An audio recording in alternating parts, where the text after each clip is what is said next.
I know. It's like I know I want to like what am I gonna sit here and bitch about like all the things that frustrate me, like little things, like how people leave shit. If you're at a store, you know, and they pick up shit off the shelf somewhere, right?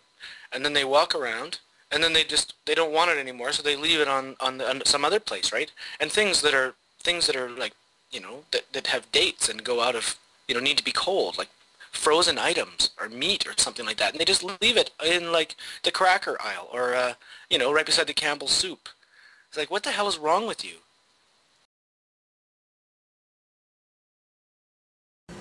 Well, how are you frustrated as an artist? I'm frustrated by my lack of efforts sometimes.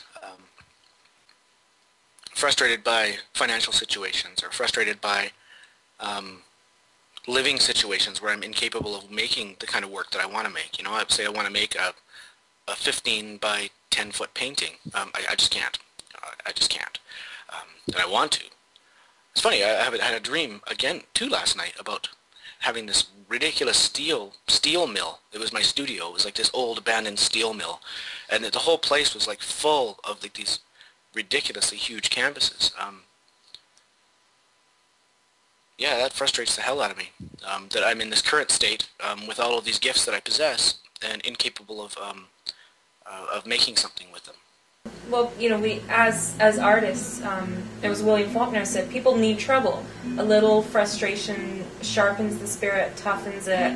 Artists need it too. It doesn't mean you have to live in a rat hole or gutter, but you have to learn that fortitude, that level of endurance.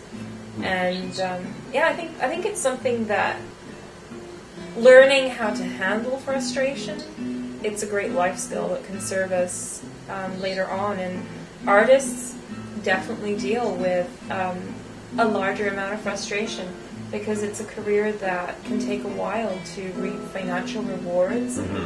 And ultimately, you know, the basics of life need to be met, and it's hard to move on evolving yourself spiritually until that's met. Yeah. Yeah, most great artists are troubled in some way.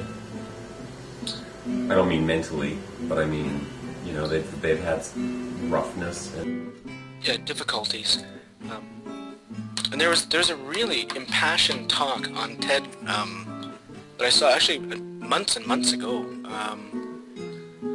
that talks about that idea and where that started and why is that important. And I mean, just to quickly paraphrase the talk, pre-Renaissance, artists were seen as being sort of the vessel for a muse, right? And so that muse was either decent or it was crappy. And so everybody accepted the fact that you know, that artist had a crappy muse. So they forgave the work that person made based on their muse, right? It wasn't like this humanistic perspective that after the Renaissance happened or occurred or whatever, yeah, happened, occurred. You know what I mean? After that, it became a much more humanist, much more individual, existential perspective where people thought that they were solely responsible for the creation of their work. And so no longer did they have this sort of scapegoat, if you will, or higher power in the production of positive or good work. So that's the basis. And then she's trying to say, why is this important? And so I'm just picking up what you said, Alex, and most artists have trouble. And why is that, right? Is it simply by way of the struggle to be an artist? All of the frustrations that occur within that life that embed the creative idea, the idea, like, you know, you said William Faulkner, rather, your quote is perfect. And I don't know, I disagree. I think that perhaps the creativity is there regardless of the frustration level. It's whether or not we're willing to find it. And sometimes it's almost like a release, right? Like this, we bottle this shit up, and now all of a sudden it's time to just like spew it. And that can come across in the artistic expression. I mean, what would your art be like if there was no source of frustration in your life? I don't know. I mean, to go back here, I think that my art would be what it is. My art would be what it is. and I don't know what that looks like, but it would still be there.